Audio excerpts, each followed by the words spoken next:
اتبا نے کہا ابا جان یہ سراسر جھوٹ ہے۔ عمیر کہا کرتا تھا کہ شمون اپنے بیٹوں پر بھی اعتبار نہیں کرتا، یہ اس کی شرارت ہے۔ اگر میرے بھائی کو بھاگنا تھا تو اس نے ایک ہی تھیلی کیوں اٹھائی، پورا صندوق خالی کیوں نہیں کیا؟ پھر وہ گھر کے سوا کہاں جا سکتا تھا؟ ادی نے کہا بیٹا مجھے بھی یقین نہیں کہ عمیر ایسی حرکت کر سکتا ہے، لیکن ایک بات شمون کے حق میں جاتی ہے اور وہ یہ ہے کہ عمیر غائب ہے، وہ نہ شمون کے گھر میں ہے اور نہ یہاں آیا ہے۔ کوئی باشعور آدمی یہ نہیں مانے گا کہ وہ بلا وجہ کہیں بھاگ گیا ہے۔ جب تک اس کا پتہ نہیں چلتا ہم کسی سے آنکھ اٹھا کر بات نہیں کر سکتے۔ تم فوراً اس کی تلاش شروع کر دو، وادی میں اس کے جتنے دوستوں کو تم جانتے ہو ان کے پاس جاؤ، ممکن ہے کہ وہ شرم و ندامت کی وجہ سے کسی کے گھر چھپا ہوا ہو۔ نعمان تم بھی جاؤ، شمون نے مجھے 8 پہر کی مہلت دی ہے اور کہا ہے کہ اگر اس عرصے میں مجھے چوری کا مال واپس نہ ملا تو میں یہ تمام واقعات تمام وادی میں مشہور کر دوں گا۔ میں شہر جاتا ہوں، ممکن ہے وہ شراب کے نشے میں چور کہیں پڑا ہو یا کسی جواری کے ہتھے چڑھ کر سب کچھ گنوا چکا ہو اور اب شرم سے منہ چھپائے پھرتا ہو۔ نوکروں کو بھی اپنے ساتھ لے جاؤ اور دیکھو کسی کو یہ نہ بتانا کہ شمون نے اس پر الزام لگایا ہے۔ پوچھنے والوں سے صرف یہ کہنا کہ وہ گھر سے روٹ کر کہیں چلا گیا ہے۔ پہلے اپنے تمام رشتہ داروں کے پاس جاؤ، اس کے بعد اس کے دوستوں سے معلوم کرو۔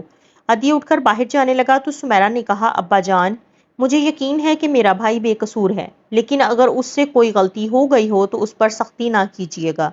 اس نے برسوں سے زندگی کی کوئی خوشی نہیں دیکھی اور آج اسے گھر آنا تھا۔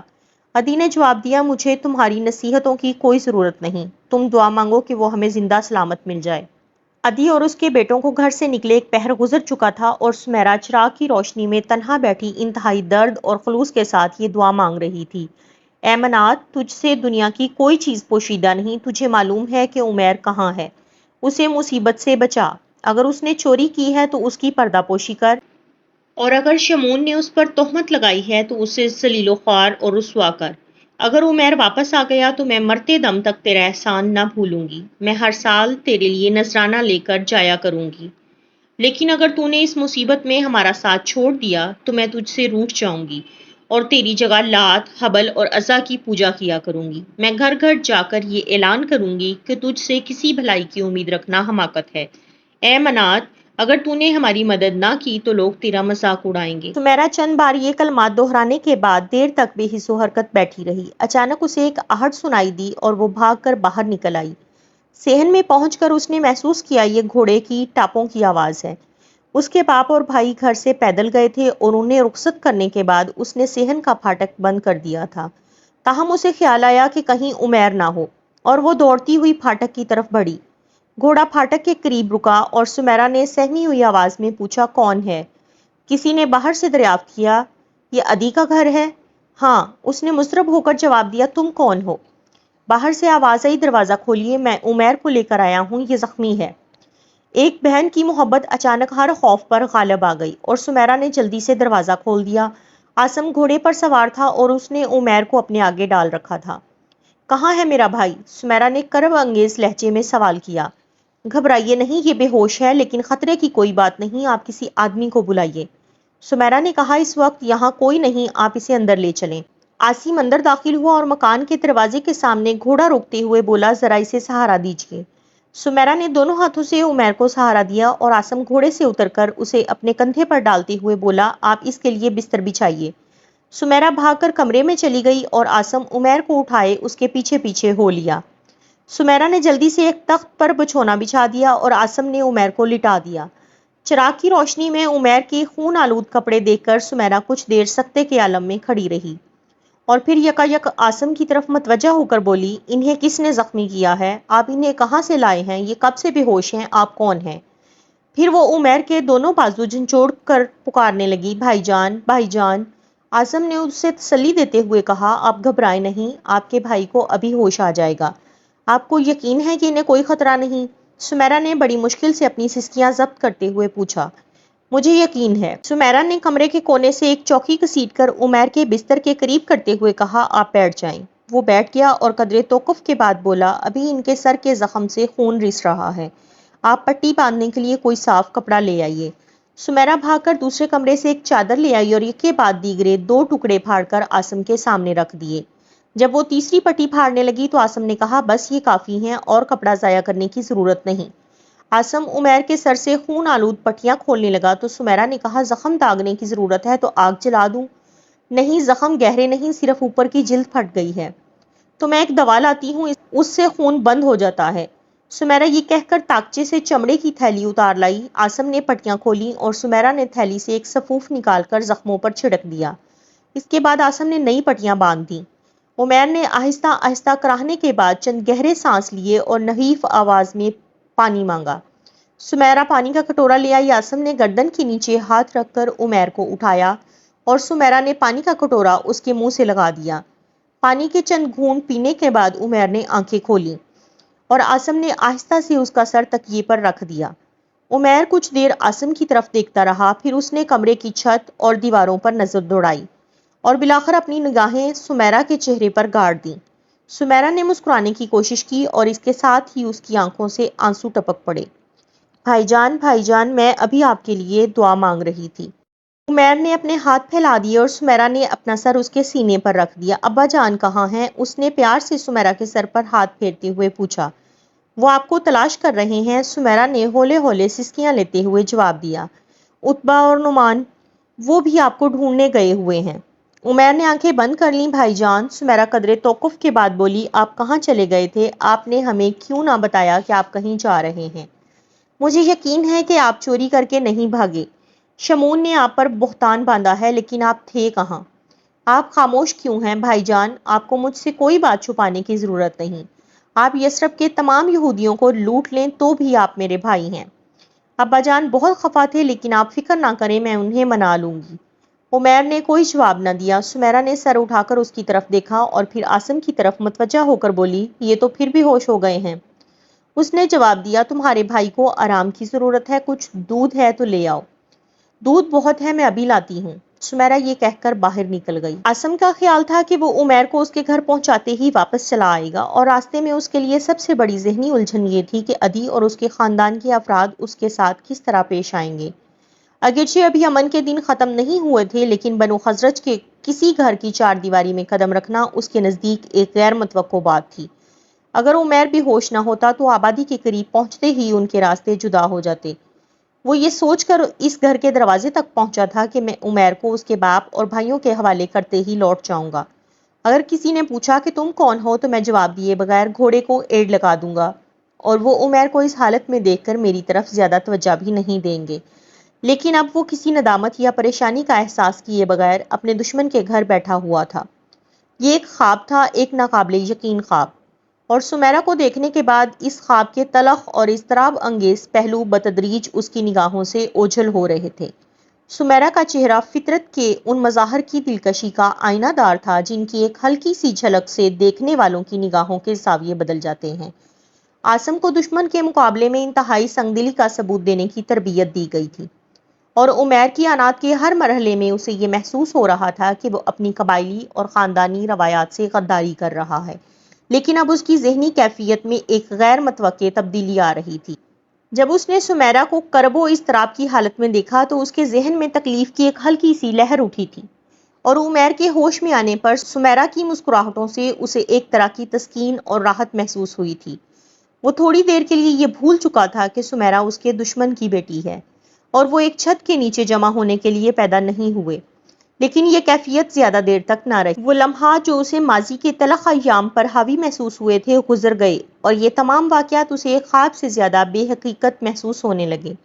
وہ اٹھ کر بھاگ جانا چاہتا تھا کہ سمیرا دودھ کا برتن اور پیالہ لیے کمرے میں داخل ہوئی، اور اس نے کہا، میں آپ کا گھوڑا استبل میں باندھ کر اس کے آگے گھاس ڈال آئی ہوں۔ میں نے اس کی زین بھی اتار دی ہے۔ میں آپ کے لیے بھی دودھ لے آئی ہوں۔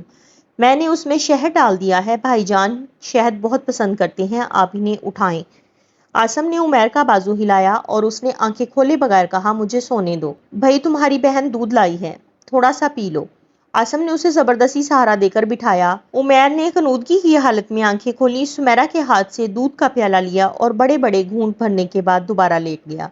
سمیرا نے کہا، بھائی جان ایک پیالہ اور پی لیجئے۔ نہیں نہیں، مجھے تنگ نہ کرو، عمیر نے آنکھیں بند کر کے کروٹ بدلتے ہوئے کہا۔ سمیرا نے دودھ کا پیالہ بھر کر آسم کو پیش کیا، لیکن اس نے جواب دیا، نہیں نہیں، مجھے اس کی ضرورت نہیں۔ آپ دودھ نہیں پیا کرتے؟ سمیرا نے معصومانہ انداز میں سوال کیا۔ پیتا ہوں، لیکن اس وقت مجھے اشتہا نہیں۔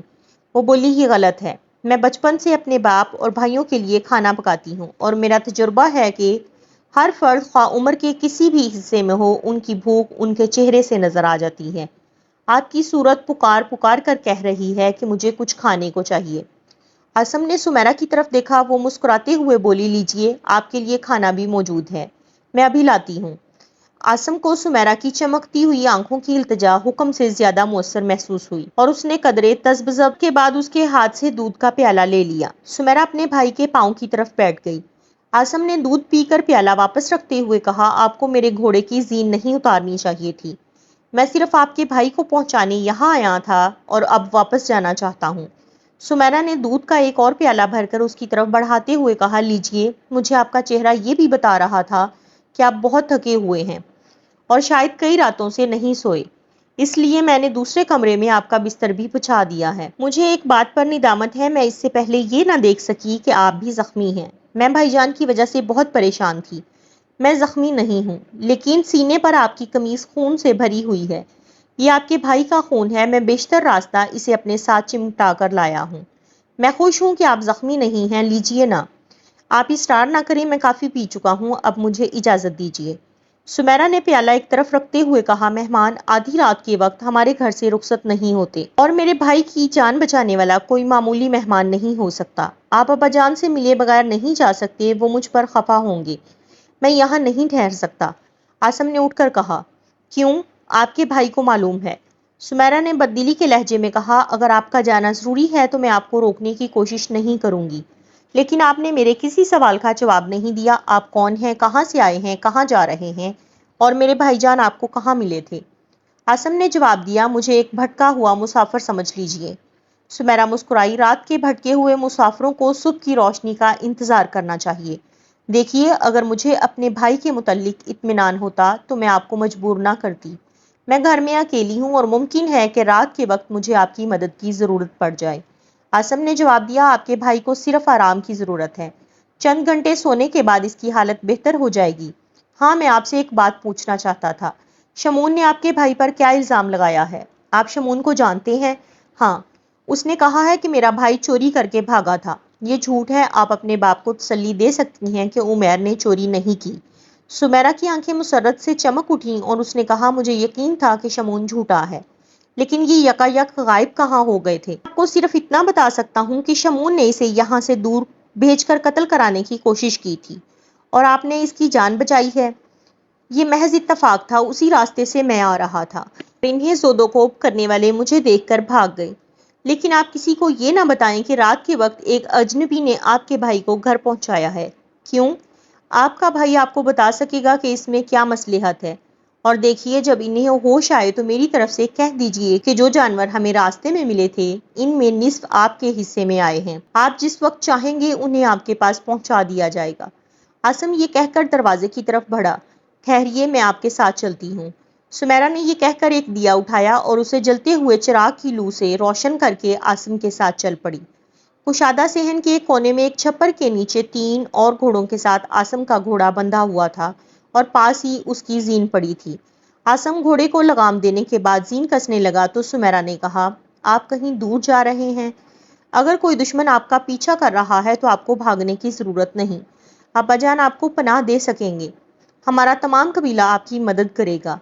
یہ معصوم الفاظ عاصم کے دل کی گہرائیوں میں اتر گئے اور اس نے فوراً گفتگو کا موضوع بدلنے کی ضرورت محسوس کرتے ہوئے پوچھا، تمہارا نام سمیرہ ہے؟ ہاں، آپ کو کیسے معلوم ہوا؟ ابھی عمیر نے تمہیں اسی نام سے پکارا تھا۔ سمیرہ نے کہا، میں آپ کو دیکھ کر ڈر گئی تھی، اگر میرا بھائی بے ہوش نہ ہوتا تو مجھے آپ کو اندر بلانے کی جرأت نہ ہوتی۔ پہلی بار چراغ کی روشنی میں آپ کو دیکھ کر بھی مجھے کچھ خوف محسوس ہوا تھا، لیکن اب مجھے آپ سے ڈر نہیں لگتا۔ عاصم زین کس چکا تھا، اس نے رسا کھول کر گھوڑے کی گردن میں لپیٹتے ہوئے کہا، آپ کو ایک اجنبی کی صورت سے دھوکہ نہیں کھانا چاہیے، ممکن ہے وہ آپ کا دشمن ہو۔ سمیرہ نے جواب دیا، اگر آپ ہمارے دشمن ہوتے تو بھی آپ کی صورت دیکھنے کے بعد مجھے کوئی خوف محسوس نہ ہوتا۔ عاصم گھوڑے کی باگ پکڑ کر چھپر سے باہر نکلا اور سمیرہ اس سے آگے آگے چل پڑی۔ اچانک ہوا کے جھونکے سے چراغ بجھ گیا اور صحن میں تاریکی چھا گئی۔ سمیرہ نے چراغ نیچے رکھ دیا، دونوں کچھ کہے بغیر پھاٹک کے قریب پہنچ گئے۔